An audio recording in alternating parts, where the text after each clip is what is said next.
everybody, how's it going? We are ready to do some live draw. We are going to do part 2 of what we started last week. And so I've got the pencils up here right now, and I am in the process of working on sharing my screen so that you can have that on the screen as well. So give me just 2 seconds here. Nope, that's not the one. There it is. Boom, there you go. So you get the better view of that. And I think I'm going to try to bring Travis in again this week and see how he is doing. We can talk some more Voodoo Nation stuff. We can talk some other comic stuff that we're working on. We can talk about things that maybe you're kind of going on in the community, in our world today, and that kind of stuff. So we can talk about any of that stuff that you want to. And so feel free to leave comments. Let us know that you're watching. I do encourage you that if you're watching on Facebook, also consider watching us on YouTube. Turns out that YouTube has a little less delay. It also has a better video and sound quality and fewer interruptions, as far as some people have been telling us that there are a few interruptions from time to time with the stream. So from what we're hearing, that's not taking place on the YouTube channel. So you could always go over there. And so now we have a new URL for that. And let me just put that up on the screen for you as well, so that you could always check it out there. Let me go here to my banners, and I will create a brand new banner for you. And that is going to be at www.youtube.com/C/Luke Stone Studios, just like that. Let me throw that up there. So right there, if you go to that, you can find us on YouTube directly, and you can watch from there.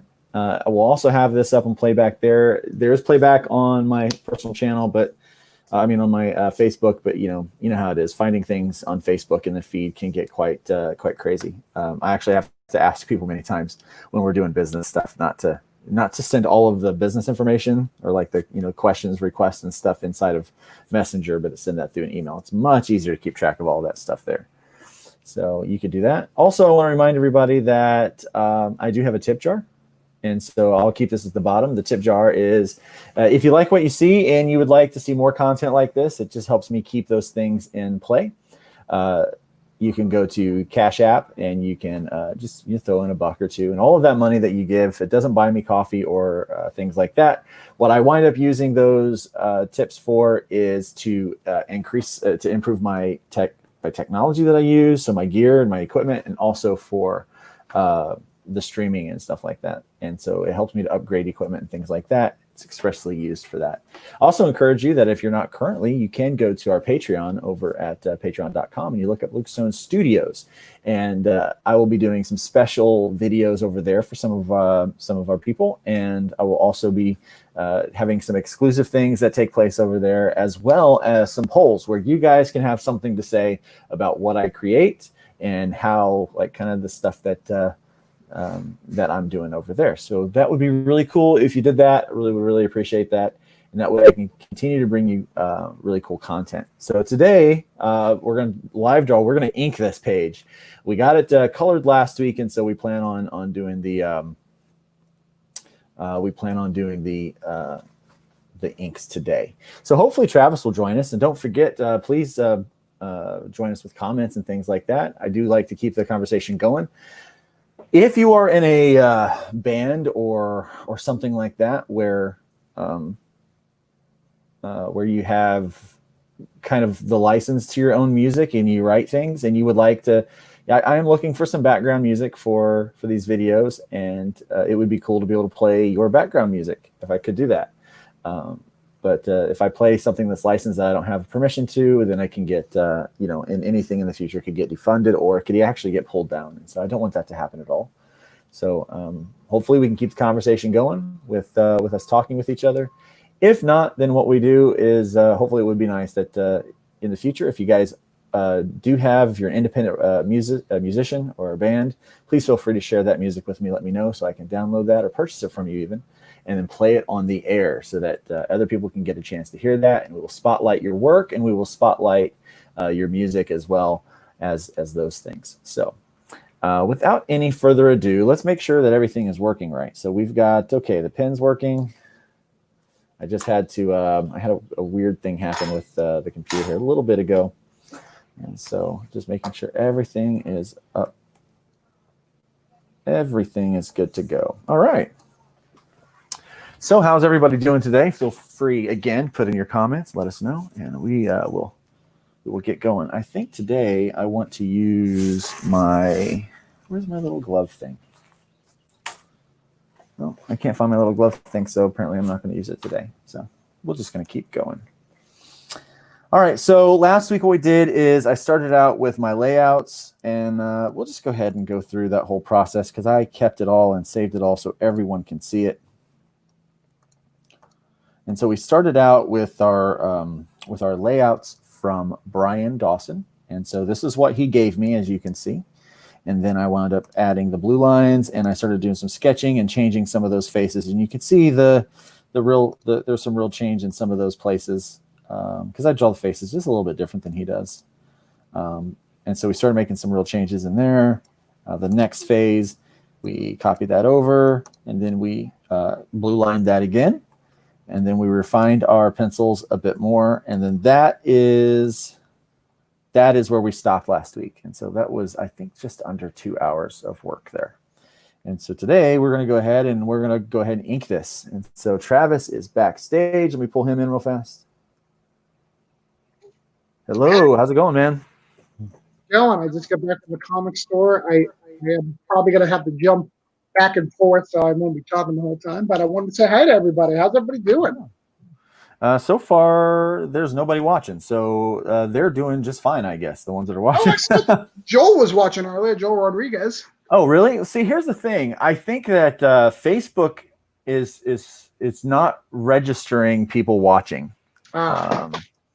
And so it kind of squashes these things. So I'm really trying to move and migrate over to YouTube, but I'm going to continue to use Facebook for a little while until that audience grows over there. I've got just over 100 subscribers, so that's pretty good. Nice. So hopefully people will be able to pop on and watch this. And so just went through highlighted the what we just did for last week, and now I'm getting ready to do the good old blue lines like that. And now it is ready for an ink. And so I'm just going to make sure I got my brush set up. Just simple round. And get down to the brush size that I like, which is 10. All right. So without any further ado, we're going to get going. So how are you doing today, man? I am doing good. My son's a little hyper. I've been running around. I have to do some Photoshop. So that's one of the reasons why I can't stay forever, because I have 2 of my Kickstarters, both Return to Sender and Parallels, both leveled up. So I need to, make sure I get a new stretch goals and stuff taken care of. So I've got to post that out there. So very nice. Good problem to have, right? It's a very good problem to have. I've been seeing some other problems in the comics community today that are not good to have, but I don't want to talk about those. True. It has been a crazy day in comics. I debated several people already this morning, and I don't know. And then people are messaging me right now because I argued with someone saying that someone owes them art. I don't understand. I think people are confused. I am not actually the police of the internet or of indie comics. It's not a good place to be. I don't want to police anybody. I just want people to do the right thing and to be good to each other and treat each other nicely. I think if we could get there, that'd be great. I have no idea where it is. It's crazy right now. I don't know what's going on today, Luke. I don't either. And I don't want any part of it. I just want to draw my pictures and my pages. I want to letter stuff. I do have some working with Michael Odin, trying to figure out a problem that he's having with the PDF. Like there's having a problem for the PDF or the digital rewards for the book that he and I just worked on together. And I'm not quite sure what the problem with it is. But unfortunately, man, it's like today is so jam-packed full of stuff. I don't really have a whole lot of time to work on fixing those things. Yeah, and those things are weird too. PDFs are weird. Like all it could be is one little setting, and you got to go through every setting, save, see if it opens. Every setting, save, see if it opens. Yeah. Well, when I'm setting up because when I set up a PDF, it's usually for the print files, Right. and so that's usually what I set things up for. So it's not really, normally what some people want. The PDF is for, for them. It's the reader version of it, and so you do the prints and the reader versions differently. And all of my software is for commercial use, so it's like I don't use like the Adobe stuff for that. I use other things that I use for all that. And so I've got to go through and figure out what the difference is. Yeah, I have to go through and figure out all that and what's going on. So for those watching the replay, this has been an exciting week for Voodoo Nation. So we got some sample lettering in. So we've got some lettering. We're working on getting that done. So we're already at some of the lettering process. We're finishing some colored pages. So we're streaming right along with this book, which is really, really cool. If you back Parallels, they unlocked the 5-page preview, which is cool. We were one backer away from doing that with my Indiegogo. Right? One backer. And I had one or two people jump on over from my Kickstarter to that. Well, we'll make sure we send it to that Indiegogo audience. Yeah, I at least the ones that jumped over from the Kickstarter, I at least want to hook them up. Yeah, absolutely. I think the whole Indiegogo is a good community. They don't get enough credit for what they do because they're just as valuable to the indie community as Kickstarter. They certainly are. The Indiegogo platform, it's so friendly towards comic creators. It's a shame that some people have felt like a certain group or something has hijacked that platform. I don't see it that way. I just see it as people, people using what tools that are at their disposal. I'm listening. I got you. I'm muted for you.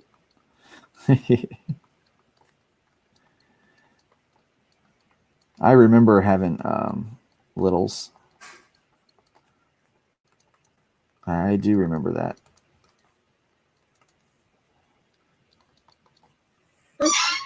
Yeah, it's crazy. I think, yes, it's comic. I know you're not trying to use the name of the group, but yes, it's a group. But I think that even if there wasn't that group, I think there would still be this divide. I think any platform that's doing it, there's going to be a divide. No different than DC or Marvel. But it sucks because Indiegogo, in my opinion, if you are a new creator, is the best place for you to go because they have that flex goal. So if you don't make it, you can just print on demand, call it a day. Also, for smaller publishers or independent like people that publish themselves or independent groups, they've got the in-demand feature, which is by far one of the best things that can be offered. Where it continues to sell as long as you sell so many a month.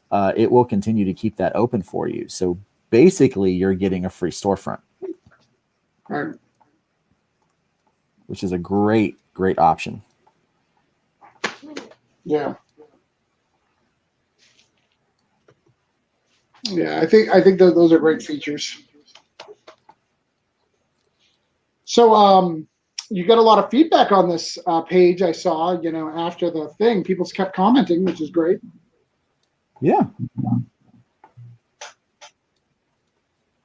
Yeah, that was nice. I like to see that people engage with things and that they like the work that I'm doing or, the collaborations that I'm working on. It's nice. And I like to keep positive too. I was just actually doing a devotional. I was talking about the value of your name. So there's like over 100 verses in the Bible that actually talk about the value of a person's name, and how a good name is better than a lot of other things. And so I try to be very, I try to get very excited about the collaborations that I work on, and I work with people that have good reputations. And it's neat to see other people get excited about those collaborations because of the reputations of the people that I choose to work with, what they have. It's really nice. Yeah. I also feel like you you don't you don't partner with people who don't have a voice or a real voice. Yeah. There's lots of people in the indie space who just do their thing. They keep quiet. They're not very vocal on stuff. And you tend to partner with people who have an opinion, regardless of what that opinion is. And I think that Yeah. also means something too, because Yeah. people have opinions are making changes, Yeah. good or As bad. long as as long as they're respectful in their opinion giving. That's the thing. Right. I don't stand for, hate speech or things like that, singling out groups and being like that's just not me. I don't feel like that's something that I even want to touch. But some people like to do that. I'm not one of them. That's crazy. So what was I going to talk to you about? So someone pointed out to me today, I don't know if you know this, and I probably did it on a subconscious level. Did you know that our character is literally the opposite of Bishop from the X-Men? No. So his name is Luca Bishop. I didn't know that. Yeah. I did not know that. I wonder if I subconsciously did that. The character's not based off of Bishop at all, but I wonder if on a subconscious level, if I did. Yeah, he's like not even a little bit like Bishop. Right. I don't know. Maybe you did. Yeah. I mean, I'm not changing it. I find that interesting. Yeah, well, Bishop's not his name. Bishop's his title. No, well, Bishop's his last name. Oh, it is? Yeah, it's Lucas Bishop is his real name. Well, no, that's what I'm talking about. This guy, Bishop, is Bishop Lucas. Oh, yeah. Yeah, Bishop is his title, not his name. Right. Like in the church. He does have a name, actually. I don't remember what it is, but he does have a full name. We mentioned. You wrote it down somewhere, though, right? Yeah, it's somewhere. Trying to make this ink a little gritty. Like I don't want to make it real clean. I kind of want it to. This whole book, I want to be a little more. I want to take a little more chances with it. Yeah. As far as the visual aspect of it goes. Well, I love our backup. The coloring of our backup has all that scratchy art. I love it. And I'm having troubles with my drivers because Windows just updated, but the not Windows, but iOS just updated, but the drivers have not. There we go. And so sometimes the pressure sensitivity will, and I've had this problem with not just these tablets, but with many other tablets before as well. But I seem to be having it more so right now with the XP pen that I'm using. Right. Maybe I'm just noticing more because I'm busier than I used to be. So if anybody is, by the way, on the chat, please, get added to it. Ask some stuff. Ask some questions. Talk to us. I'm going to start some Sesame Street for my son, see if that helps calm him down. Oh, I like Sesame Street. My mother-in-law can come in and feed him lunch. Can I see? So, do we have any views now or no? Still nothing. Still nothing. So I don't know what's going on there. It's not typical. We are broadcasting. I don't even have you as a viewer, and I've got my phone going too. It says it's not even recognizing that one. So. Well, it probably wouldn't recognize me because I don't think I have it open right now on Facebook. I am going to share it out and stuff in a minute, but.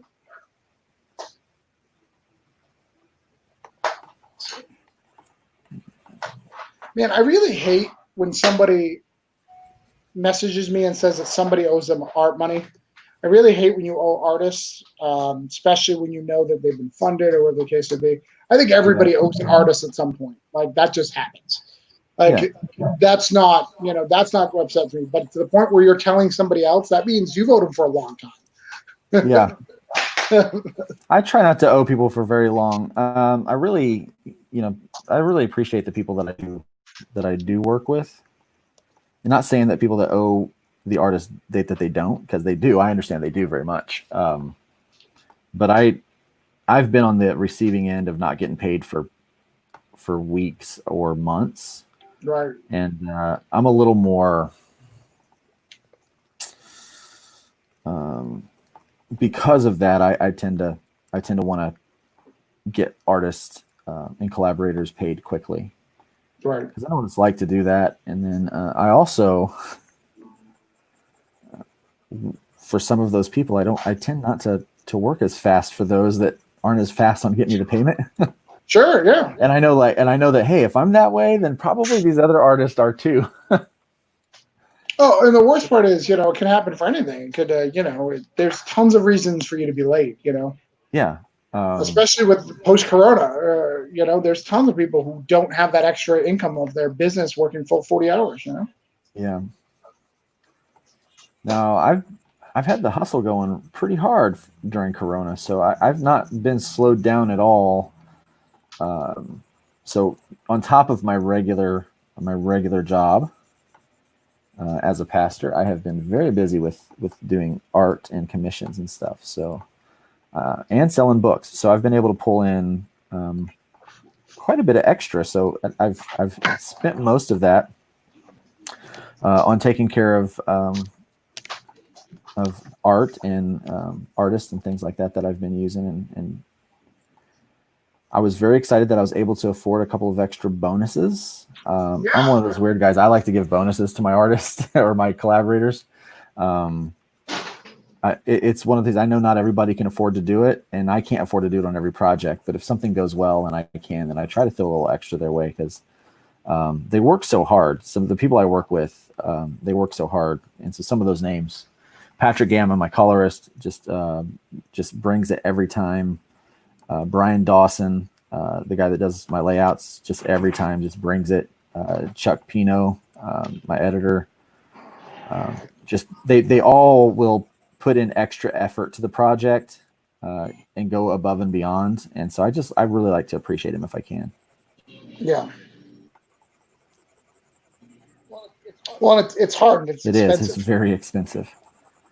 It's very expensive, but it shouldn't be expensive to honor people, but it really is, yeah. Because you giving those bonuses means less money for the next issue. It does, yeah, like flat out. Yeah, that's exactly what it means. And so it's a difficult decision, sometimes on being able to do that, but it's still something that I try to do if and when I can.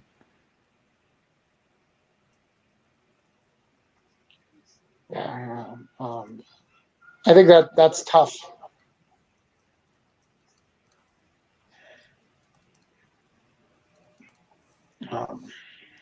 Yeah, it's definitely tough to try to make that decision sometimes too, and it also means less resources for my family.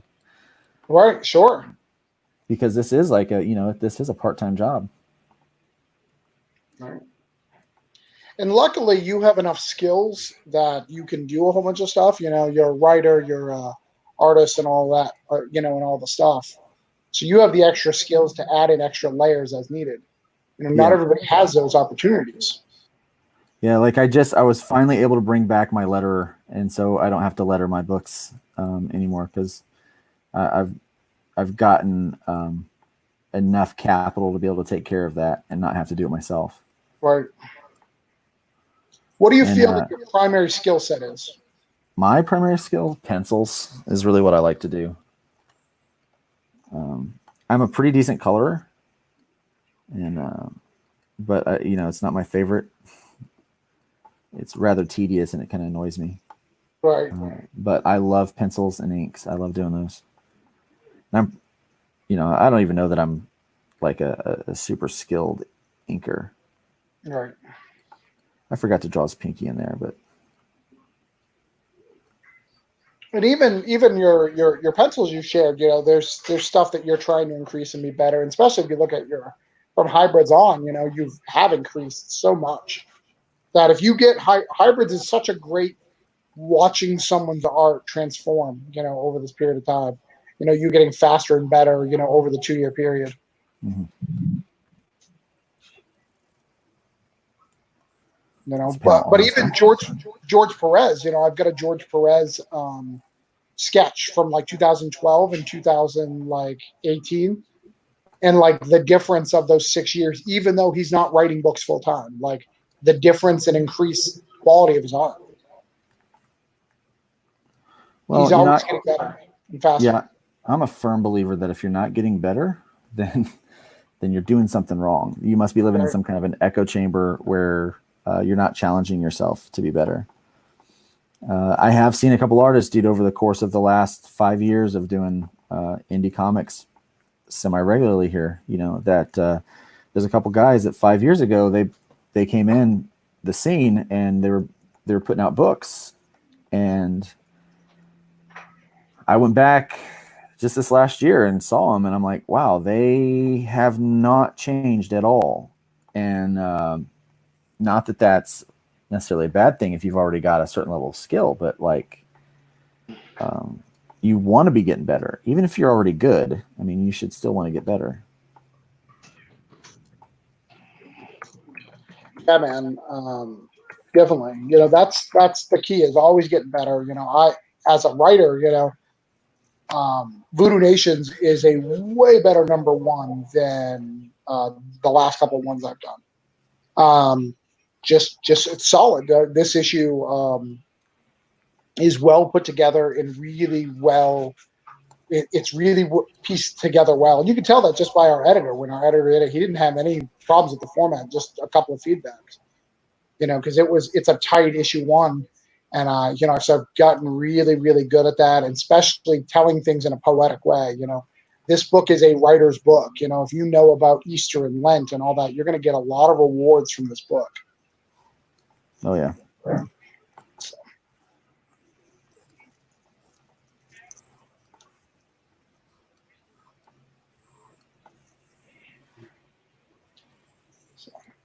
I'm trying to do some quick Photoshop while we're talking, so I'm also working. Might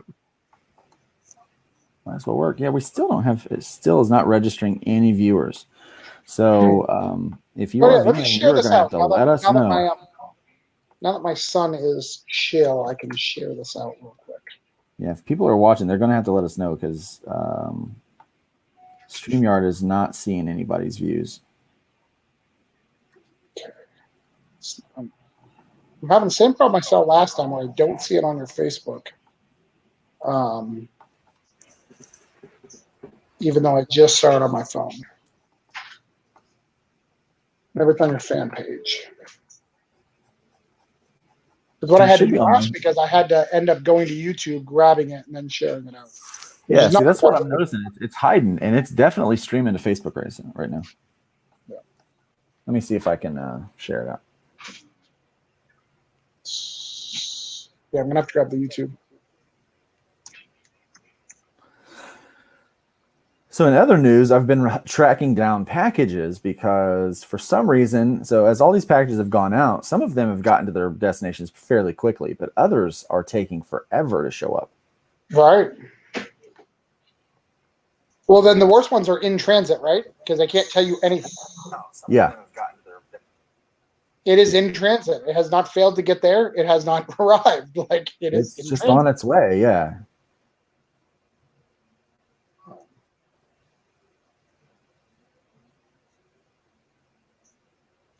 I just shared it again. Me too. I'm doing it right now. There we go. Hopefully we'll get somebody showing up. If not, then you're going to have to stop doing it this time of day. It's clearly not working. Yeah. Yeah. If not, I'll move to like an evening. Maybe even a late evening. Yeah, I've noticed that the 10 o'clock hour seems to be really, really, really solid. I don't want to be awake working at 10 o'clock, but you got to do what you got to do. Yeah, because that's like 10 to midnight for me on that one. But I mean, if that's when people are going to watch, then that's when I'll do it. Uh-huh.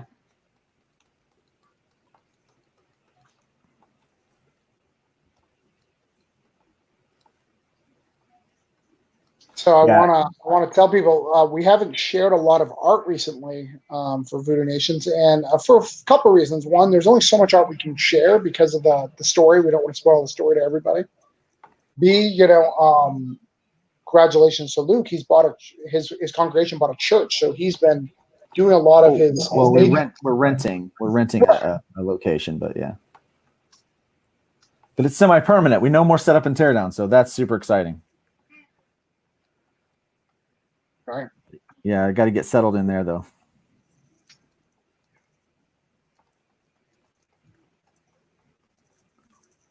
Now, I know you sold a page before.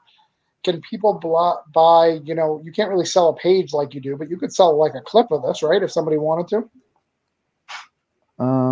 I could sell the page.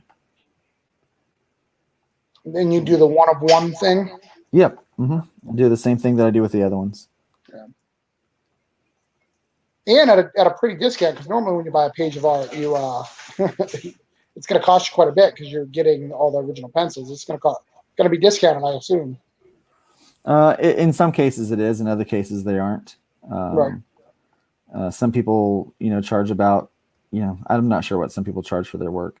Right. I think some people overvalue, some people undervalue, and I'm not sure what camp I'm in on that one.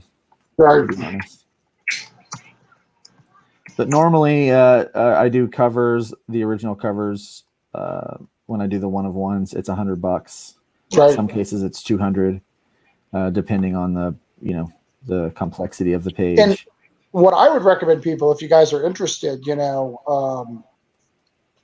have him take out panels of this instead of the whole thing, and then have him color those, because those would be original art to you, because we have a different colorist who's going to color it.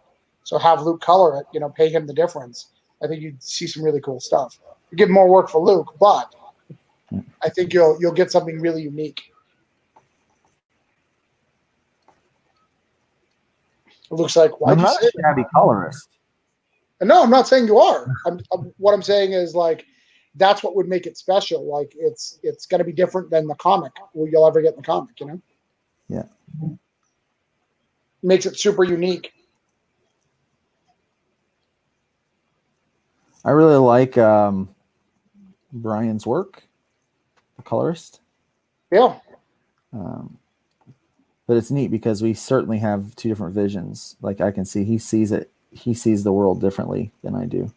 Right. In those colors.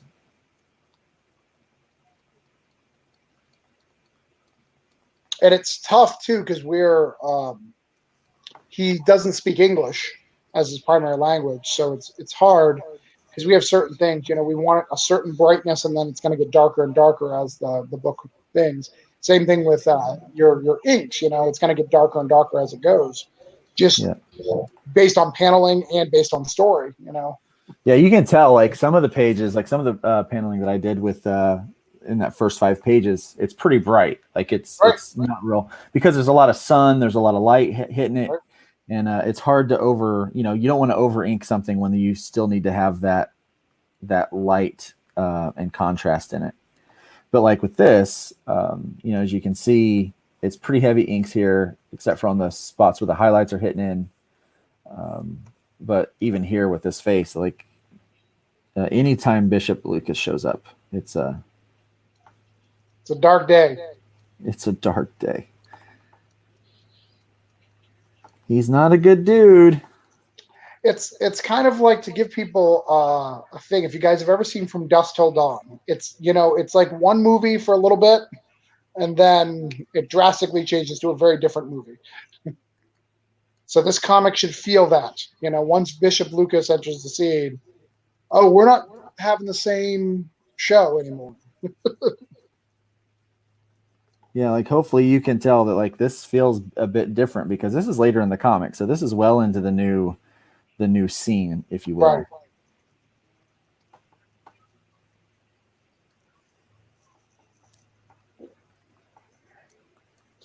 I'm actually right now designing coasters, and it's an orange cone coaster. And since this book is going to be thrown through Orange Cone for its initial run, our goal for this, by the way, is we're trying to pitch it to publishers, and we may not even go issue 2 with the Kickstarter. Hopefully we can go 1 through 4 on the Kickstarter. Hopefully find a publisher that allows us to do both. But if it doesn't, we're okay with that. And then you guys will be getting something really special with issue 1, because it'll be under branding. But I'm doing a coaster right now as one of our stretch goals, and I'm going to overprint so I can have some for the Voodoo Nations.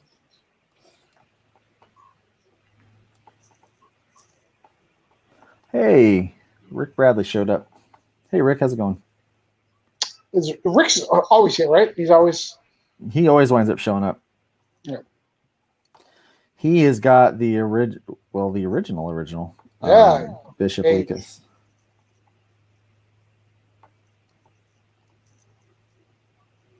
But yeah, so my plan is it's right now I'm designing them. It's an orange cone, so it'll have the orange cone logo, and then I'll have all the titles that Orange Cone does on the back. So it'll have Parallels, Broke Down, Cthulhu Invades Oz, and Voodoo Nations all on the back. Exciting news next week. I get to announce the launch of a new thing I'm working on. Yeah, that's cool. Yeah. Do you feel you're ready to announce? Yeah, I mean we're hitting some pretty good strides with what we're doing. There's an LLC that I'm waiting on the paperwork to get back for. So, right. Yeah, we're clicking along at a good pace. Made up a lot of ground and taken a lot of really good strides over the course of the last 6-7 days. Have been Sure. Pretty crazy busy with that. So, how is submissions coming? I know it's hard because you guys are very demanding. You guys want basically done stuff, so you're not going to get a lot just because of what you're asking. Yeah, we're not getting a lot. But here's the thing: we also don't want a lot. Sure, yeah. We want to be very selective, and like someone I was trying to explain to somebody, it's like the creator is almost on review as much as the IP is, because we want to make sure that we're getting a certain kind of person that has a certain kind of drive to them. Sure. There's a lot of people out there that want that they want to get published, but they don't want to do the work that comes with really being successful in the comics industry. And so we're looking for people that are kind of at a level that they could do this on their own and they're well on their way, but they need they would like to have that group, that kind of like not necessarily hive mind, but that group of like-minded and kind of at the same level creators to help push through that wall a little bit faster and help each other get there. And so that's what we're looking for. And so submissions are going okay. They're going okay. I think a lot of people don't understand that. I think some people do. I've gotten a lot of good things in my inbox so far. When you say people, are you saying people inside the organization or people outside? People outside the organization. Okay. There are people inside the organization. We're in lockstep with each other right now, which is hard to do. But we, to do it anytime. But we're able. So right now we seem to be able to do that. So hopefully that lasts for a while. But there's a lot of people that they want. We try to. It's number one. You don't talk about your business model in comment threads on Facebook. That's unprofessional. Right. So you don't do that. And the other thing is, Rick says I try to show up when I can, and says, "Did you get a chance to go over what I sent you?" I have gone over that. I have notes for you. Most of that I'm really happy with. So Rick has created a character for hybrids, and we are going to work on bringing that character over. Nice. It's a really cool character, and it has like a great backstory that will go great with what we're doing, and some really nice give and take with one of the characters that's already established. And so I'm very excited about that inclusion. So that's really cool. But yeah, so as I was saying, we're kind of in lockstep with each other, but we get a lot of people that we're not going to talk about our business model there's a way to do that, and in Facebook comments is not the way. If you're interested, we'll have those conversations privately, but we're trying to build something here, and it's tough. It's tough. All those things are really, really tough. Yep. Because the more you give, the better quality you're going to get, but the less you give, the more flexibility you have, right? Like if you say in one forum that you're going to pay X amount of dollars because it's someone like me who can raise certain amounts. There's different things that you can do, and that's just business. Yeah. I'm sorry if it sucks. I'm sorry if you feel it's unfair. It's just business. It's just business. Certain people pull different things, and people are worse. Neil Gaiman, when he writes a comic, gets double than any creator who's writing comics right now. Nobody gets mad. Yeah.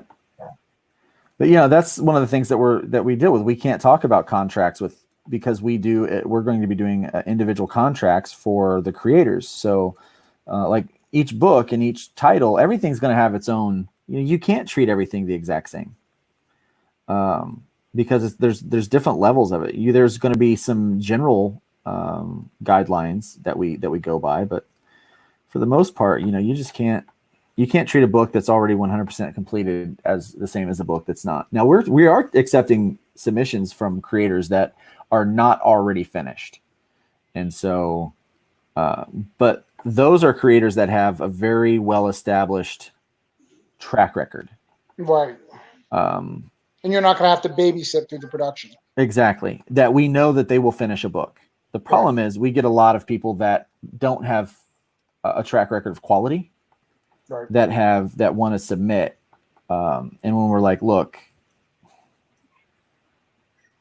this is what we're looking for. If you want to submit, if you've got a track, and you don't want to just like say that out loud, to people like in these, as you're putting out that thing, like, so here's our guideline submissions. If you can produce the work, and we really need to see that they're going to be able to produce the work, because there's so many people that try to come to the table that haven't actually finished a comic book. We both know how hard it is and how expensive it is to finish a comic book. Right. And you want people who want to have skin in the game, and that's a big thing too. Yeah. Because I was part of the early talks of the company. You want to have people who are willing to risk a little bit, because if they're not willing to risk with you, they're not willing to see the bigger picture, and that's tough.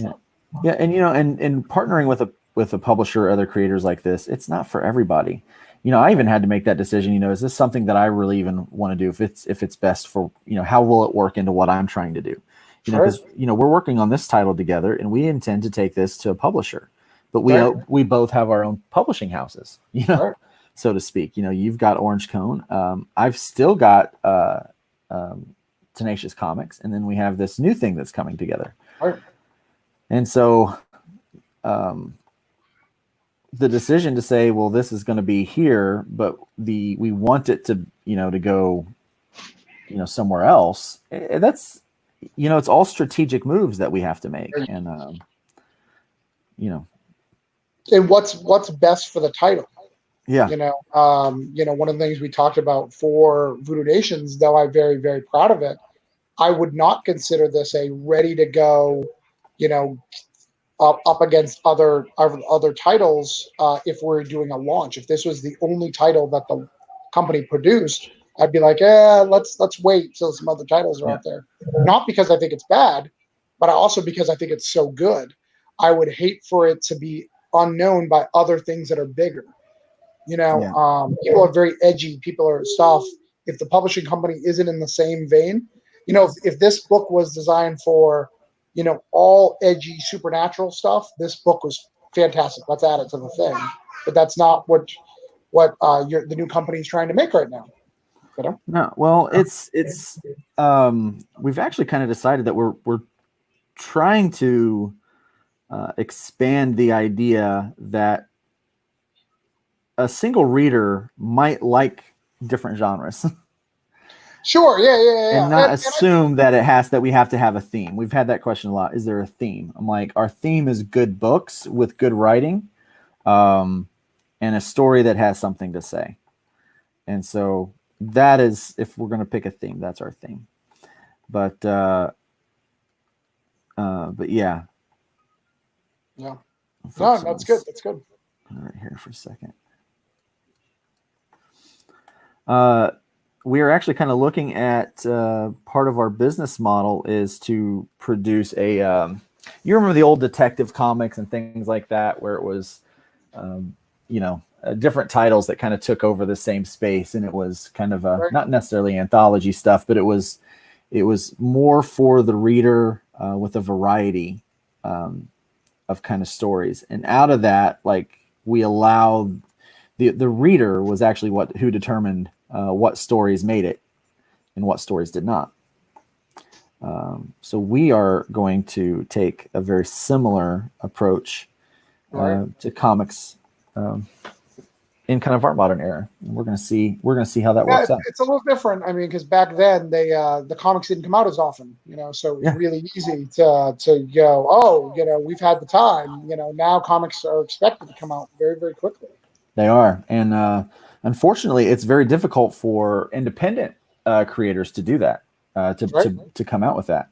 And so we are working on a formula that would actually, in essence, get stories out to the readers faster, but yet reduce the stress of the quick turnaround production time from the indie creators. And a lot of this stems on the fact that when you pick up a mainstream comic, it might be a 32-page self-cover. So, including the covers, you're going to have 32 pages or whatever.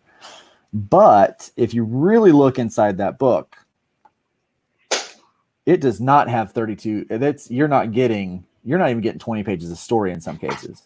You're getting about 18 pages, and then you get a ton of ads that are spread throughout that thing. And so that is what's happening in the mainstream.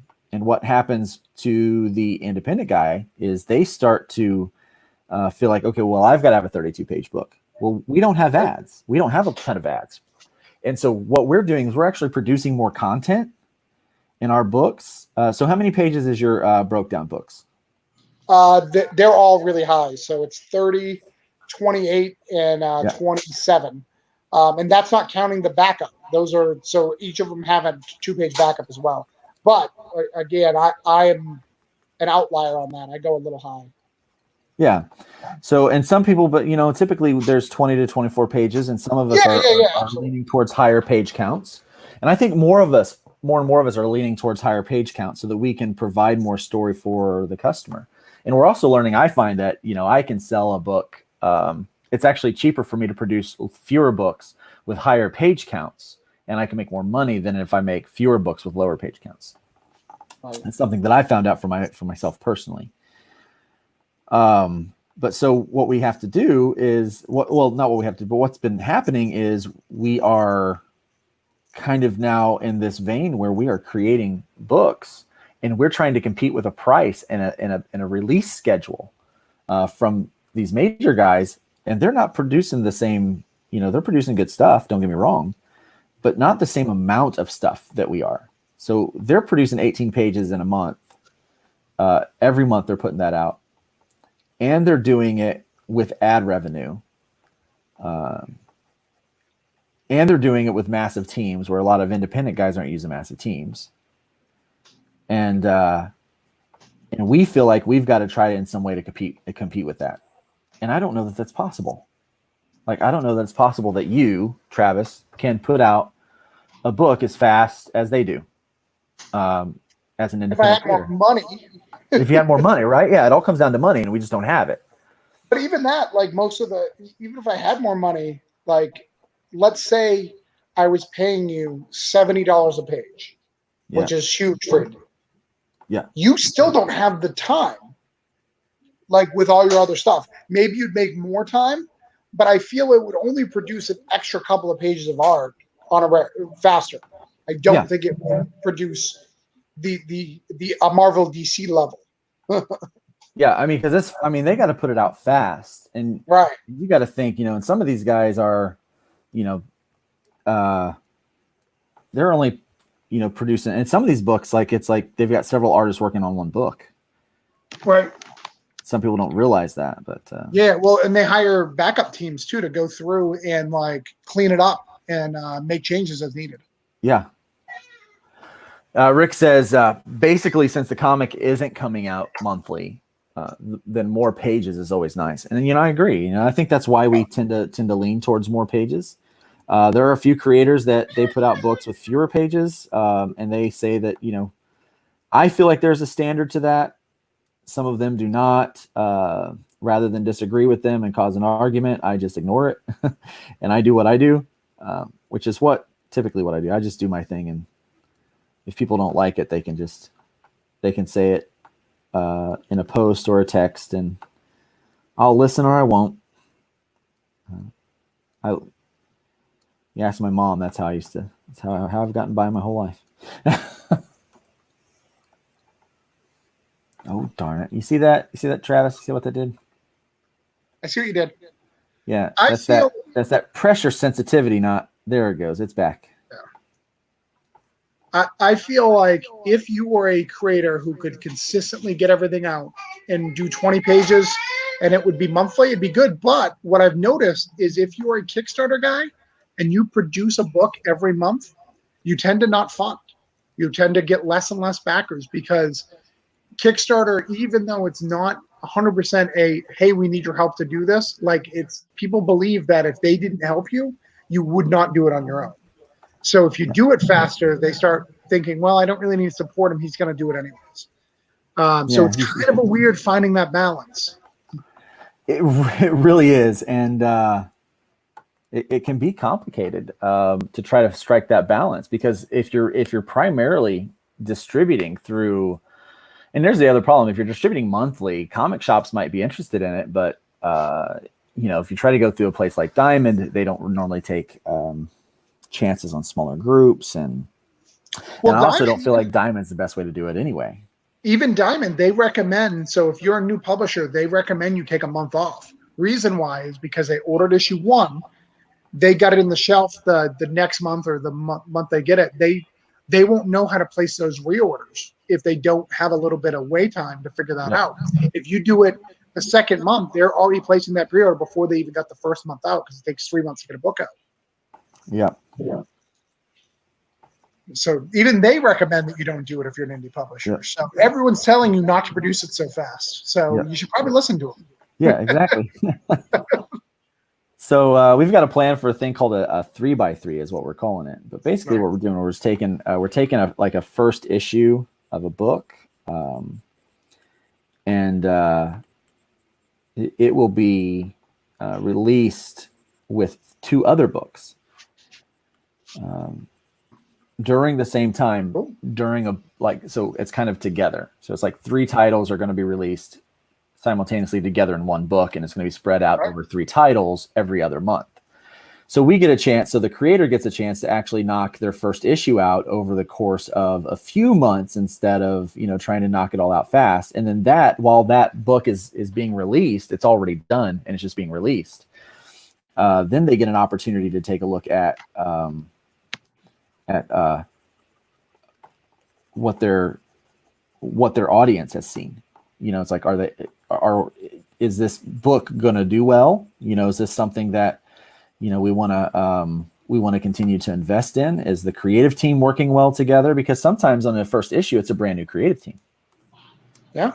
Like I have a track record, you have a track record, Brian has a track record, Jerome has. Now you and Jerome have worked together before, you and I have not. But the creative team, sometimes I've seen it a lot of times where the creative team, they just don't work well together. And you can learn that in kind of in a pressure-free environment. If you're saying, okay, well, we're going to agree to this kind of like introductory issue that's going to be released over this 3x3 period. So now all 3 teams, all 3 creative groups are working to promote that book, sell that book, and get it in front of their audience. And then the audience gets to decide which titles they like. And if they like all 3, that's great. But you're going to know by the end of the 3rd one which audience is buying which book, kind of, and so but it gives us an opportunity to say, okay, well, let's not get married to an idea just because we've invested in it, but let's invest in the ideas that people are actually going for. I've done that before. I was working on a book that it's like we were getting, they wanted to get into 3-4 issues, and it's like it was not, the issues 1 and 2 weren't selling. Right. Issue 2 actually did worse than issue 1, and it wasn't for lack of marketing. It was just because the title was not falling. The concept was great, and everyone was excited about the concept. But man, by the time they actually kind of got it in their hands and they started reading that 2nd issue, it just wasn't resonating with people the way they thought it was going to. Well, and that's one of the positives of that model, though I'm not a huge fan of that model because I think anthologies always sell a little bit less just consistently. Mm-hmm. But the positive of that is some books need more than an issue to really feel that burn. And you have the ability to give that extra time Mhm. You know, if this is a thing, to give it, you know, into the next group of creators, to give it that more time to really find that audience before you just throw it out to the world. Because some books are a slow burn, and once you get to that point, you're like, oh my god, this is fantastic. You Yeah. just need longer to get to that story. You know, that's why some movies, you know, you're into the plot in 30 minutes. Sometimes it's an hour and a half. You know, it really depends. Yeah. Exactly. And so that's kind of the idea behind that. And so it gives those really driven teams that have like what we feel is a really good story to tell, an opportunity to really work that out and make that happen. And so Right. that's one of the ways that we're releasing books. There's a couple of other ways that we're going to be, a couple other Sure. things that we're going to be releasing as in our press release as we go, to say, okay, we're going to use this as an option. And we're not making decisions based on the creator's desire so much Right. as we are the consumer's desire. So we understand there's two different kinds of consumers out there. There's the collector, and then there's the person that just wants to read. They just want to read stories. Some people are happy to spend a lot of money on a IP or a project that they feel very strongly about and that they really like. But how do you know that you really like that until you've had a chance to like really spend with it, you know? Right. And so we understand that we need to have an option for the collectors, and we need to have an option for the casual reader that might want to get introduced to a title, but maybe doesn't want to spend, $10, $20 to get it in their hands. You know, they might take a chance on it with $5 or $3 or $2. So we're trying to find out. We're looking at ways that we can offer those options. Right. That we can offer a good option to both kind of reader, to both kind of fan out there. Sure.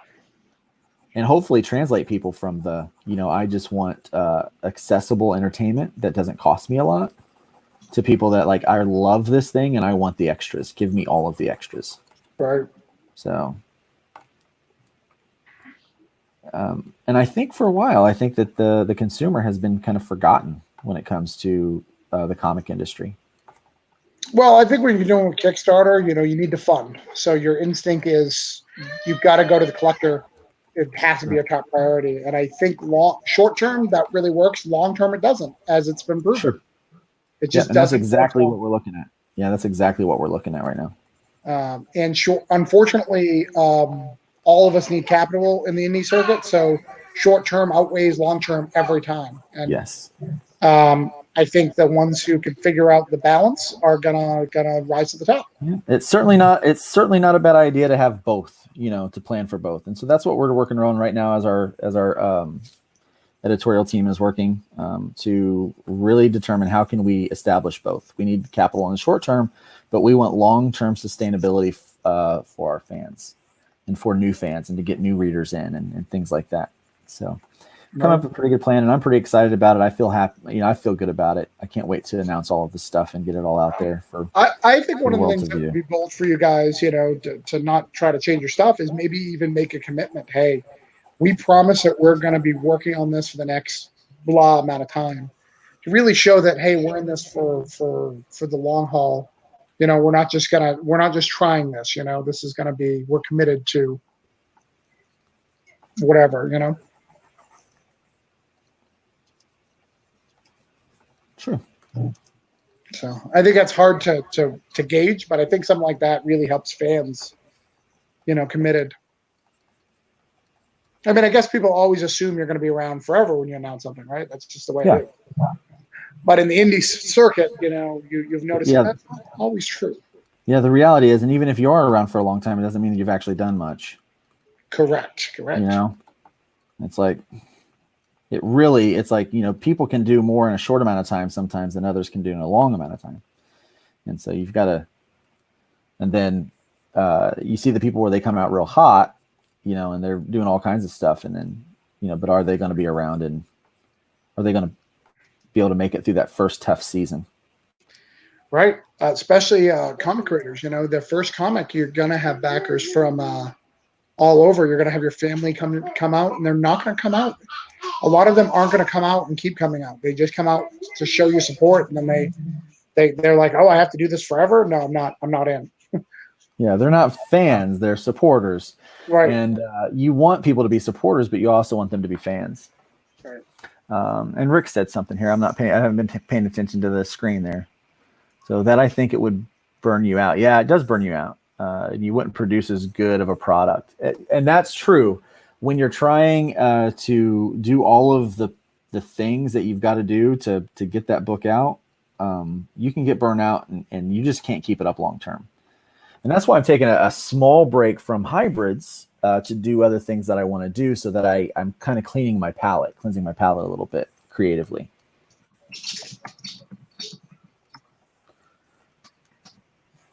Because Voodoo Nation is very fun to do. Well, and I think that this is a test for both me and Luke. So Luke and I are both willing to go out as much as we can to promote a book. And I think this is both a test for me and Luke. If it's not just us, and we actually are together and we are promoting this thing. Because even though you were in, another company, we're not going to try to talk bad about the company. I didn't see them promoting each other as well as they should, in my opinion. That's very true. Where Luke does not have to worry about that with me. I'm promoting other people's stuff on a regular basis, even if it's not mine. And then when I do, a broke down book, like I'm all in, and I know Luke's going to be all in when we do it. So I think seeing the results of that is really going to help you, figure out where we're going to go. And I think it's going to do a lot of good to see, if everybody's all in on this, what kind of production you can do. Yeah, what could it be? What's the potential? Right. What's the potential that you can reach with it? And that's really the idea. And so this is going to be a fun test for that. And the hope is that, our collective effort on this book will add some badges to our vests, so to speak. Yeah, hopefully it'll attract a publisher. We decided to wait until the issue's done. I'm sorry, what was that? I said you're breaking up there. Can you hear me? Yeah, I can now, yeah. I said one of the things we decided to do with Voodoo Nations is get the first issue out and then pitch it as a complete first issue. So the issue 2 will take a little bit longer to go in production. So we can pitch it around for a little bit. And the reason why we did that is really just, let it be what it's going to be. We're not afraid to kickstart it all the way through, but we'd like some options. Yeah.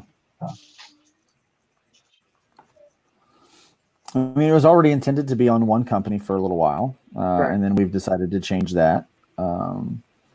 We've talked about it being on my new company, but it's like that needs to be focused on, there's some distribution things that we're working out with people. That's likely where my hybrids is going to end up, is over there. But that's a finished product that I just need some distribution for. Right. And so those distribution chains that we're already working and establishing over there, which are pretty exciting ones to be honest with you, are pretty cool. So and as I've said, in many interviews or people who listen to me, my goal is not to be a publisher. My goal is to write comics for other companies. So being in my place, it's very safe. So yes, it is my publishing company, but it's not designed to stay there. Neither is Broke Down, neither is Cthulhu Invades Oz. None of that stuff's designed to stay there. It's just a place for now. Do you have any comments? Yeah, we just got one. I think there's a lot of indie creators that are expecting all the money right when they start, and they don't get it when they decide it's not for them. If you want to share my story, if I make tons of money, cool. If not, cool. He's basically saying that, you'll only share your story if there's money involved. And I think what I say to those is those aren't real creators, because I'm going to tell stories. If I have to write it, in prose, I'm going to write it in prose. It's just not the way I want to. Yeah.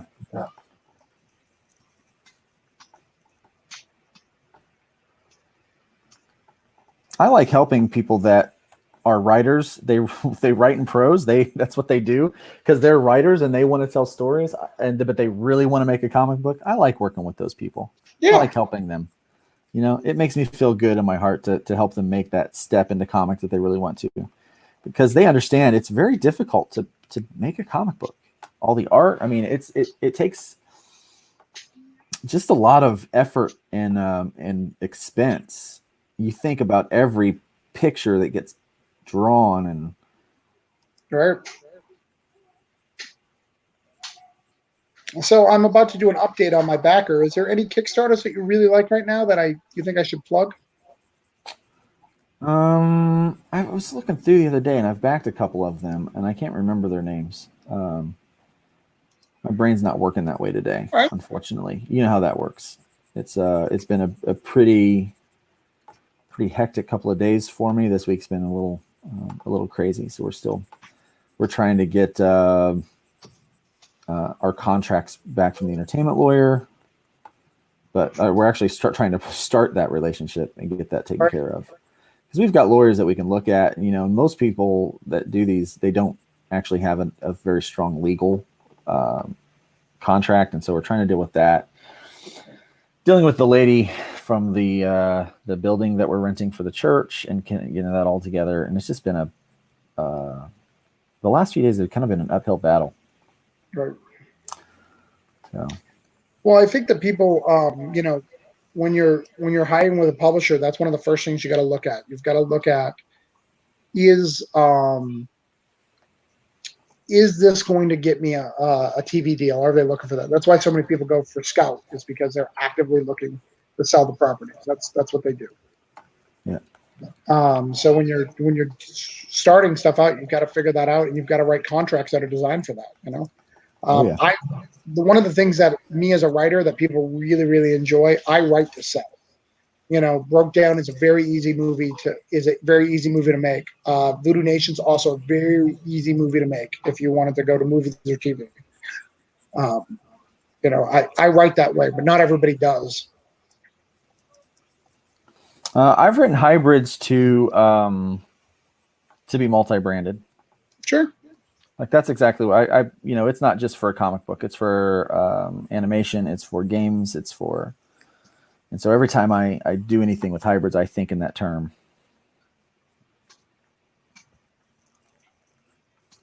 Yeah, well, so I agree that you definitely. The difference is I try to make it easy. I try to write things that are easy. You do. That's I do not. Yeah, that's the difference. I try to make it so you can do this on a low budget and low risk, and I think you'll do really well in the stories there. Versus hybrids is not. That's a CG. You've got to have a nice either strong animation studio or you've got to have some CG. You're going to put some money in on that one. Okay. Yeah. I'd love to see a superhero game. I'm excited about your RPG, because the RPG, there's not a lot of great superhero RPGs. So getting a good one out there, if hybrids works, it's going to be really good, because there's not a lot of options out there. Yeah. The quick play that we did was really good. Nick Tockard is doing a great job developing that game, and he's putting a lot of heart and a lot of effort into it. And so we're excited about where that will go. Like I said, the quick play was a lot of fun, and I'm not just saying that because it had my IP attached to it. I mean, I just had a good time. I laughed. Well, you're not an art. You've never shared to me? Are you an RPGer? Did you do D&D and all that stuff? I did actually. Yeah. Yeah, I was all about that stuff. Okay. Rick can't wait to play the Hybrids RPG either. This week I am setting up the quick play files to be sent out to people. So you should be, hopefully within the next week or two, I will have gotten that finished. So well, and I'm willing to help you out, Luke. I don't know if you know this, but I run several games. Like tonight, I'm running a game for Werewolf. Once I figure out the rules, I'm more than welcome when you guys actually do the Kickstarter to sell a game that I'll run for them. Being a writer, I know a lot of people would love to do that. I have no problem running a hybrids game for people. Online. And these are really easy to run too. Like Nick has, he's really just simplified it so that if you're not a gamer, you can still jump in and play this without a problem. Which is what I really wanted. Which is something I really wanted with the whole game. I wanted it to be very accessible for people. especially people who come from the Christian world to read that book, who may not believe that RPGs are right for them. I think that's super important. Yeah, there might be some out there like that. I haven't met too many of them, but it's going away, in our modern day culture. But it was there for a long time. It was.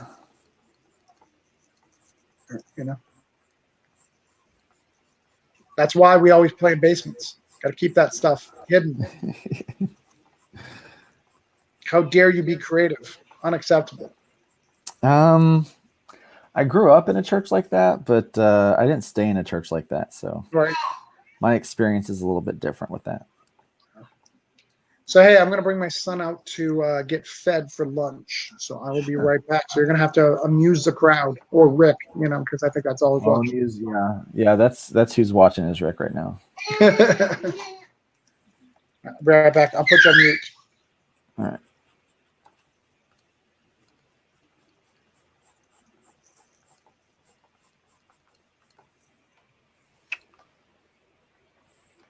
It's coming along, I think.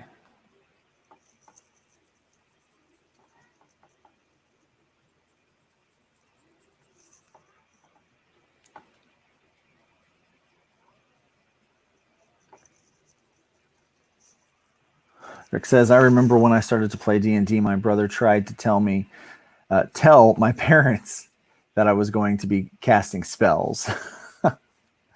Yeah, that's pretty hilarious. I had a lot of people thought, it's like, oh, you're, the devil and devil worship and all comes from D&D and all that kind of stuff. And it turns out it was just a board game. That it wasn't the end of the world like people were trying to make it out to be. And I saw that happening also with the Harry Potter books. I'm like, look, read the books, find out. It's, I think that we see this in our culture too much, that people just like will make these quick assumptions, and just kind of go overboard. And it actually damages our ability to reach people in the end because we have blown things out of proportion and taken a crazy stance on something, and it not really, it not be as bad as what we're making it out to be or something like that. I just feel like it makes us lose credibility.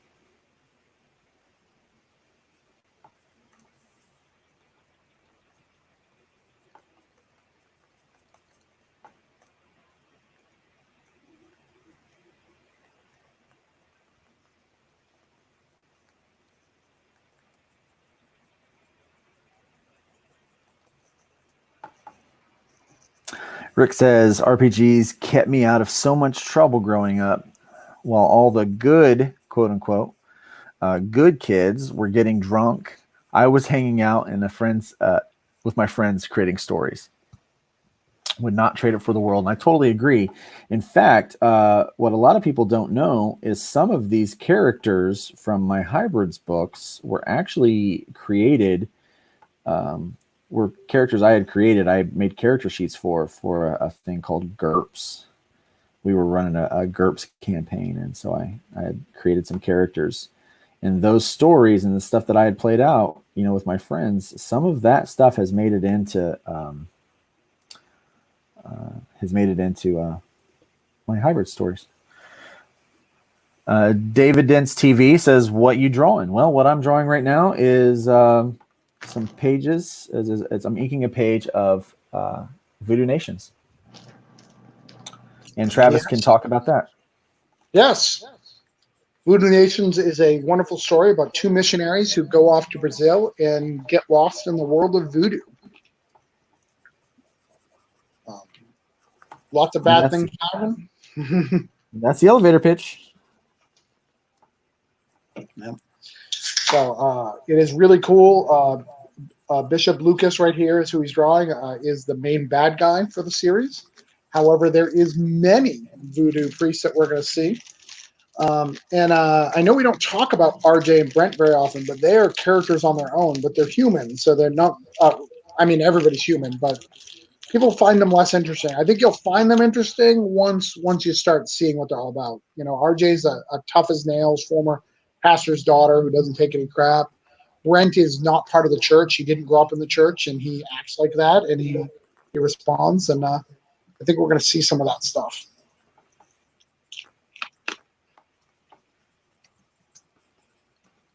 It's going to be cool. Our release date is planned for July, probably mid-July at the current rate, but maybe sooner.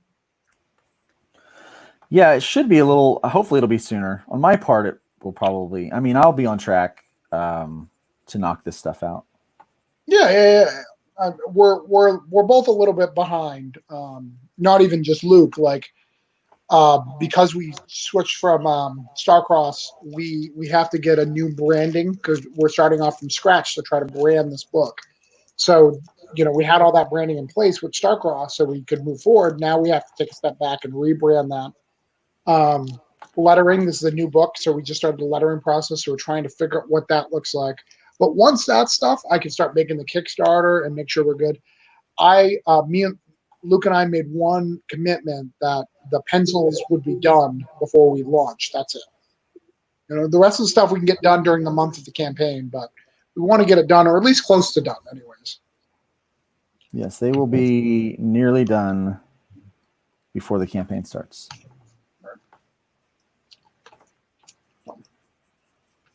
I mean, we've still got a better part of a month left. I think there's 3 weeks left in this month because of fifth week or whatever.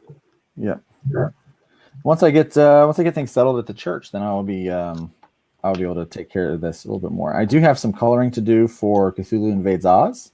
Right. But I've got someone flatting that, and so it shouldn't take me long to take care of the renders. It's only I think 8 pages or something like that. So. Well, and the other thing to note is some of the pages that's coming up, some of them are very, very easy. You've done a lot of the harder pages already. Yeah.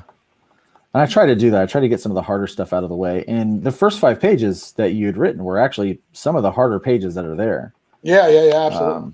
Yeah. And so Brian has done a great job on the knocking some layouts out for me. So I should be able to get that knocked out pretty easy. Yeah, we got a great backup that's finished. We're loving that. I love the art. I love the scratchiness. That's one of the other things that we're doing with this line is we've committed 2 pages of every book to new creators, to a writer and artist team writing in this universe. Rick. So you talk about you want to be in a comic. Maybe that's something you want to pitch to us. Once you read the issue, we want to build people up. We want to give people credit. We actually this book, the 2 pages we like so much, we actually let him have a 3rd page. Yeah, I actually like that artist so much. I was going to try to get his information from you because I might want to hire him for another thing that I'm doing. Yeah. I just liked the way it looked. It was kind of scratchy and it fit what I'm working on. Yeah. And I would not have known about his work had it not been for seeing those 2 backup pages. Yeah. We so the people who I hired, so we've decided we split it up the middle. So Luke gets 2 and I get 2. So I get to hire 2 and Luke gets to hire 2. So I did the first one. I don't know what you just said. I could have the first one. I don't think you just decided. There was no really debate on it. And then Luke will get the one for issue 2. I'll get the one for issue 3, and he'll get the one for issue 4. And we're just picking teams and people we want to help produce comics and get them going. I think we start out really strong. Oh yeah. The guy who I chose is a guy who had been out of the comic thing for a while and really wanted to get back in. Asked me for some work specifically, and so I gave him those 2 pages.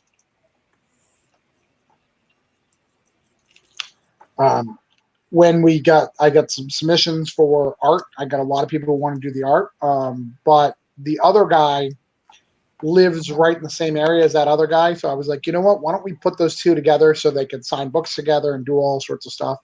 It also means that we're going to do a signing. Luke's going to come over to my side of the woods. Those two people are all local here in Florida, so we can have a big signing with 4 people, which will be really cool as a post launch celebration.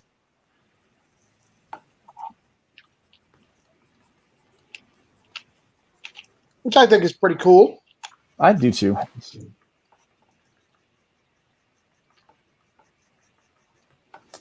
Sometimes I wish I got paid by the line. It's so funny too, because we one of the great things about working with Luke is Luke and I both understand comics, and we tried to make a character that's easy to duplicate, but he's not easy to duplicate, really.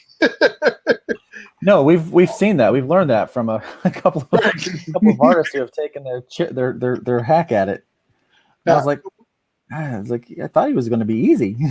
Yeah, we tried to make it. One of the things about Joker that makes him work so well is he's really easy to duplicate, and you can slightly do slight variations and not change his look at all. And that was our intention for Bishop Lucas, but I'm not sure if that's working. No, it's not. It's not working at all. We should have just made him complicated. Yeah, should have just made it as hard as I could. But anyway. So since Rick is watching, Rick is one of the first fans of this. Rick, are you still on here? I think he is. There's still 2 people watching, and so. And David, did we answer your question? I mean, I think we answered your question, but let's see who responds. Yeah, there's still a little delay. How much of the page have you done so far? I'm almost 1/3 of the way done, or 2/3 of the way done. Okay, all right. Well, halfway, because there's 6 panels. Yeah, you can't. But I can't rush it. No, you can't. I don't. Yeah, I don't want to rush it. So even if we don't get done, and I guarantee you, one of these panels right here on this page is going to probably be our Kickstarter image. Probably. I hope it's this one. So here's this thing that I'm doing with his eye, because he's like in this trance thing, So you see, he's got his eye thing here, where it's like kind of rolling back in his head. Yeah. And then this eye here, I want to do this.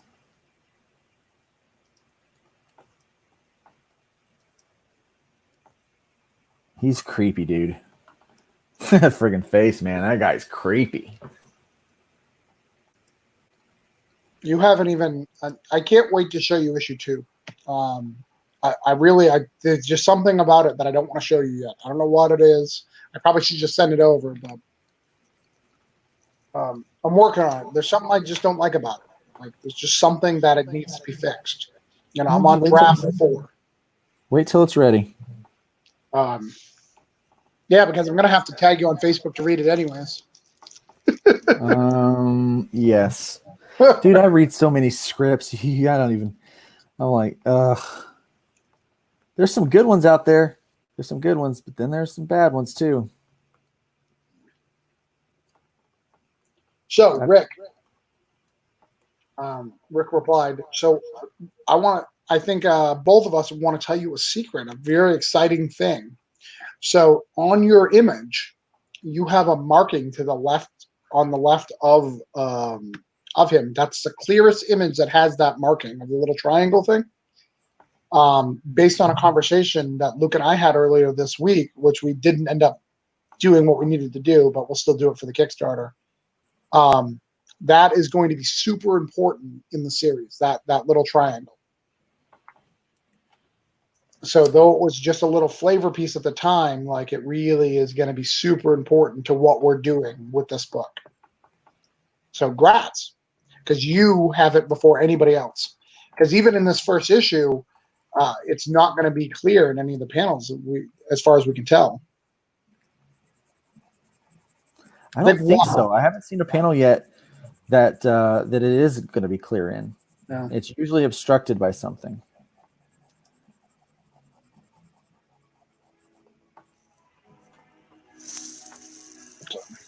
I've got some loud music happening outside.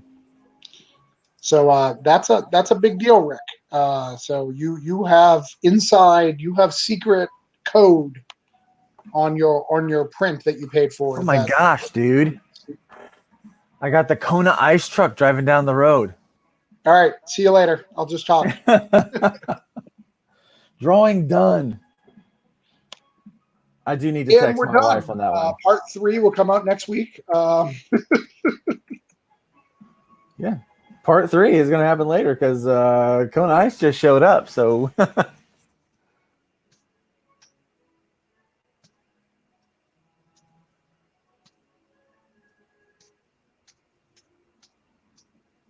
there we go. Just text the people that need to know so they can go get their Kona Ice. Oh, I don't like that line.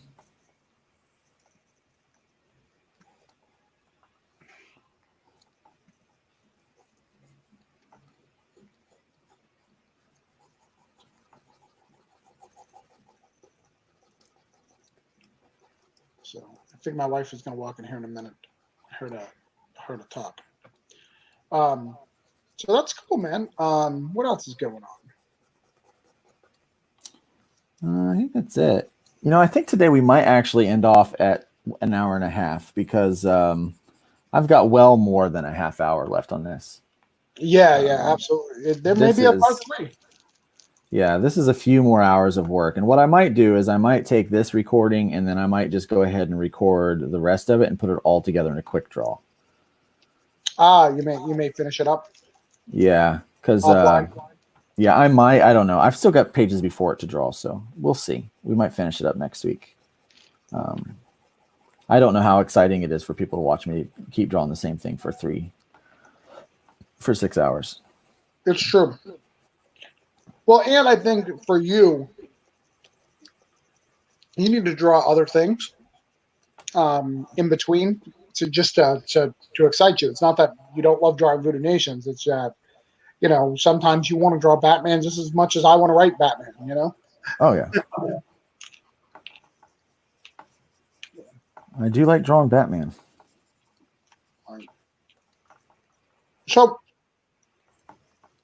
I think that, let's keep going with this for a little bit. Let's talk about stuff that normally we talk about privately, but let's talk about it publicly here.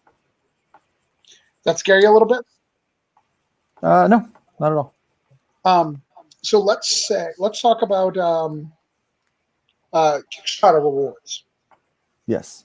For this book. So, I'm thinking that we'll have the covers, 1, 2, and 3. It looks like we're going to have about 5 covers for this, plus a stretch. So it's going to be a little crazy. We may reduce those if we can pre-sell some to comic stores, which is one of our goals. And we're going to work on that. But one of the things that I was thinking that we could do too, that would be kind of cool is, have a Luke Stone collection, which has all the hybrids and Voodoo Nations #1. And we'll have a Broke Down collection, which has all the Broke Downs in Voodoo Nations #1 and a combined, That's not a bad idea at all. Yeah. If people will buy it, I'm more than happy to do that. Yeah, there'll be a Luke Stone collection that has all your stuff. There'll be a Broke Down collection that has all my stuff. Yours will be a little bit higher priced than mine because you have 5 issues, Hold on. Rick said something. Will we help if I'm helping with a character for hybrids? He's asked, would it be all right if I post that I'm helping with a character from hybrids? Oh, absolutely. Go right ahead. Let people know. Tell the world. So I'm thinking that would be cool. We may do so we've got some cool stuff. I'm actually going to build a really cool collector's kit for this book. I've got some ideas. I'm trying to budget it out. We want to keep it low. Because the goal for this Kickstarter is going to be about 3,000. Yeah. So we've got to get at least 3,000. So we've got our work cut out for us, but we want to make some cool options that I think are going to really get some backers. Maybe even a print of of him. Maybe even a print of him with hybrids. I'd love to see a Trashman versus Bishop. Who do you think would win?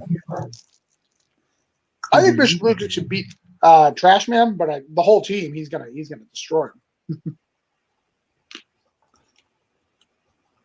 I think hybrids is. I mean, at this point, Trashman's still a little green. He is. He is a little green. Yeah, he's still young. Yeah, maybe this future version, when I see it, I'll be like, no. But right now, I think electricity isn't going to scare Bishop Lucas at all. Well, let's see. It's not electricity. No electricity. It's just some weird blue energy. Right. Trashman actually does not take any damage.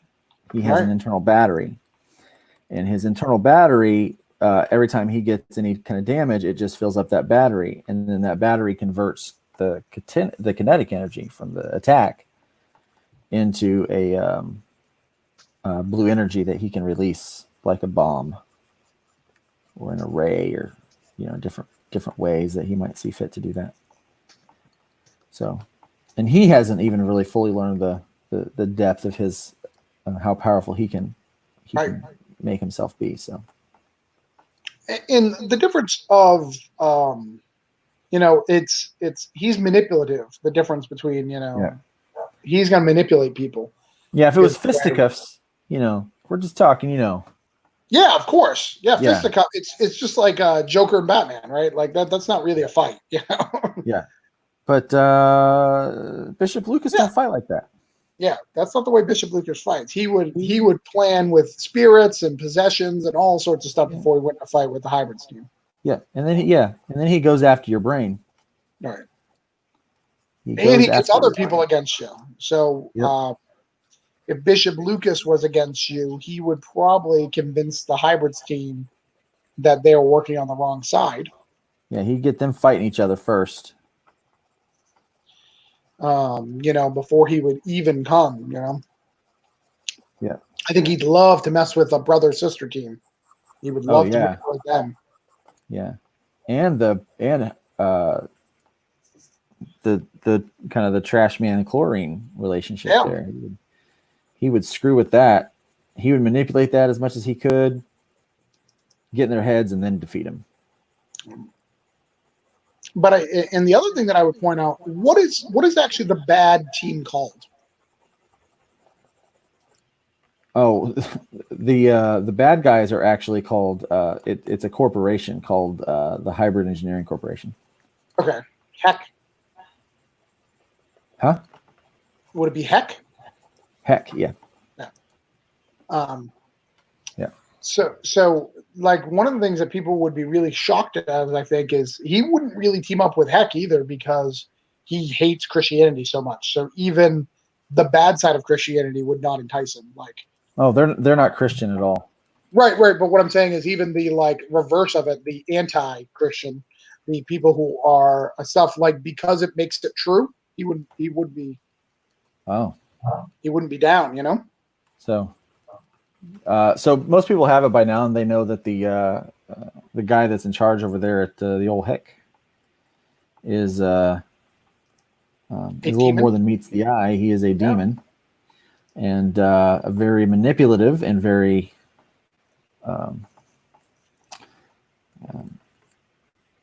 very selfish demon. He's funny, but yeah, he is. That would because it is a demon, that would make it because it would lend credibility to Christianity. He wouldn't want to even help them, right? Yeah. I mean, he may help them temporarily, but he would still betray them too, just like any good supervillain, because it proves that he believes in these other false gods who've connect up, and probably they are demons or spirits or whatever, but he doesn't believe that to be. Sure. One of the things that we've done with this is we have real gods that we've used, real voodoo stuff, and I'm creating a couple too, because it is a work of fiction. Yeah.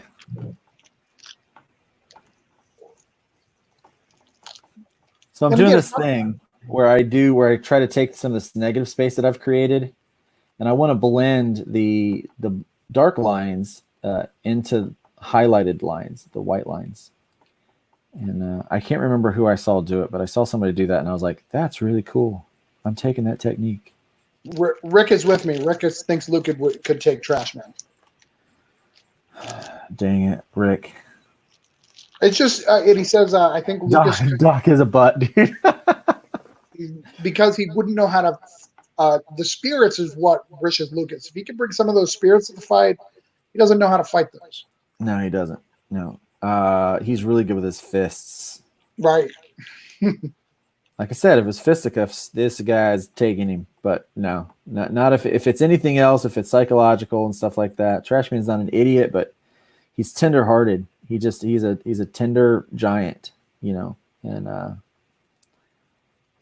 don't think he would be able to withstand that kind of warfare. All right. All right, do I like this? Let me look at it from a distance here.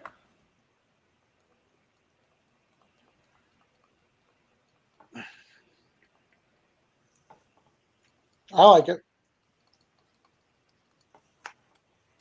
It's so weird because I'm looking at it from a distance and you're still coloring. I don't see you coloring. It's crazy. Yeah, I'm adding some stuff in here that you won't notice because it's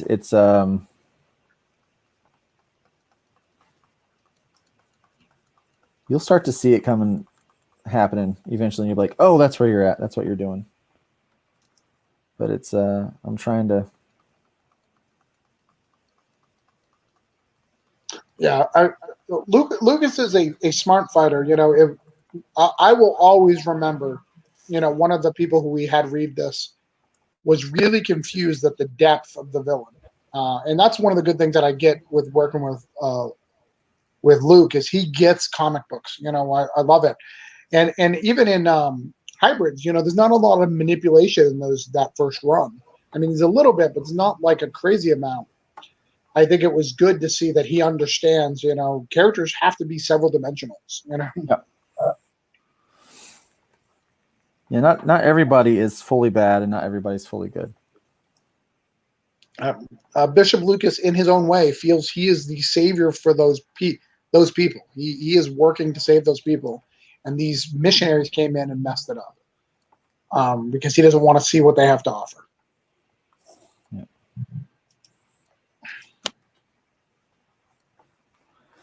So sometimes when I draw a pencil, I won't think about certain aspects of that pencil, and I will fix those in the ink. So I kind of think that should go this way or that way, and I'll fix it in the ink. Which is something I can't do if I'm working with an inker, which I'm getting ready to start looking at maybe doing that for a project or two, where I actually just provide the pencils.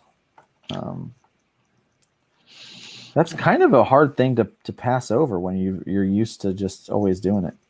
All right. So can I tell you what people get on my Kickstarter? Like right now, like we've unlocked so many things. Yeah, go for it. So like if you bid even $1, here's the digital stuff that you're getting. You're getting Mahoney's 1, Red 10, number 1, Nightwolf number 1, Deadskins, Hybrids number 1.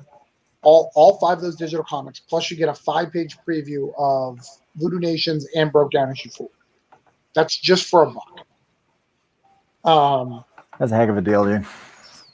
Right. So, and if you're backing in the physical form, you get a free magnet as well as a choice between the Advocate or Fall edition or Government Bodies number 3, which is my first project. So you get tons of stuff for very, very little. And like the first physical thing is $11, so it's not even that hard to back. I can't remember what level I backed at. I don't remember either.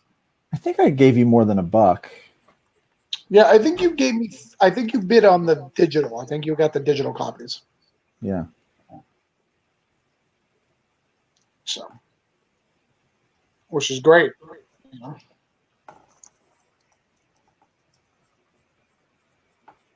So I think that people are going to be pleasantly surprised. You know, this Kickstarter does really well for just reprints. You know, When you factor in that it's just reprints, I got 80 backers already in it. People are supporting it. It's just reprinted stories with very little. It's got 5 pledge levels, and that's it. So, yeah, it's nice to see people interested in it. yeah. I actually have an idea of my next parallels. Maybe you'll want to be in it. Sure. Here's my plan. I'm going to do the next one's going to be help for friends, and it's going to be me doing other people's properties, writing them stories. Oh, cool. So I'm going to do it, and obviously they get to use it for their own book, but I'm going to put it in this book as well, in like parallels number 3. So it's going to be just me writing other people's stuff, and I'll tell them, hey, I want to put it in parallels, but with a link to your properties and et cetera, et cetera.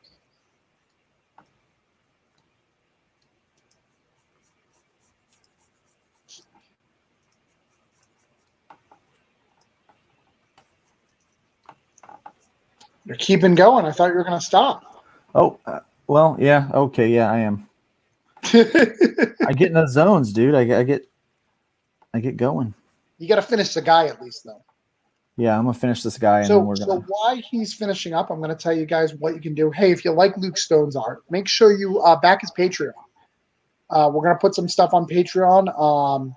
That 5-page preview will be probably on his Patreon. We're gonna get that 5-page preview out to you guys. If you back the Indiegogo, or there's a lot of people who may have backed it, we're gonna get this Voodoo Nations preview out there. But you've gotta be part of our connection. So make sure you're on our email lists or something, because we're going to start getting that out pretty soon. So if you like this, you can Cash App in money or PayPal if you're interested in any of his art. He does sell all his original arts. Him and you will make out a price to work that. He also has Hybrids number 5 now in stock. So if you'd like to get that, get it. Get it while it's rare. I talked to him earlier today, and there's only about 11 copies of issue 1 left. 11 copies of issue 1 through 5 left. That's it. Wow. Yeah, so, I am nearly completely sold out of my current stock. And this is with the Starcross brand. So if you want it with the Starcross brand, which would be the original print run, you're going to want to get that, because everything else is considered a different print run. Yep, it won't have it again. So it's really, really cool. And are you thinking about redoing some of the covers when you go with the new one? No, we had talked about that. We are going to leave the Adrian Fernandez covers over with Starcross, because they will have some copies. But I will do my covers to start with. But honestly, even the next run is going to be very limited, because we are doing the trade paperback, and we're running the Kickstarter in September. So floppies I'd like to see a new cover of issue 1. That's the only cover that I think you've mastered how to draw him a lot better than that. Yeah. Not that it's a bad cover. I just think you've had so much experience. You now have about 120 pages of drawing Trash Man. Yes, I've got a lot of pages of drawing Trash Man. Right, you're right. So I think if you redid that cover, even if it was just as it is, I think it would be way more dynamic. Maybe you could do that as one of your things here. Oh, I could, yeah. And get people back into the issue 1 to try it out, to get them on the trade. Yep. Yeah, I do need to have a cover that I'm going to be able to use for the trade, and so maybe that might be the thing to do. So for me, you can follow me at Broke Down and 4 Dead Bodies. I have a Kickstarter up. It's called Parallels 1 and 2. It's literally, you have 24 hours, but you get all those cool things. So if you're looking at trying to check me out and see what my writing style's out, this is a great opportunity to do so. It's a great little Kickstarter, and you get a lot of rewards, a lot of bang for your buck. So I think done with this guy. Look at this. Yeah. See what I mean about fixing things in the ink stage? Yeah. That face looks different now.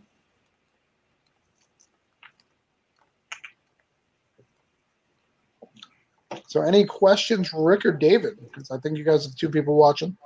Yeah.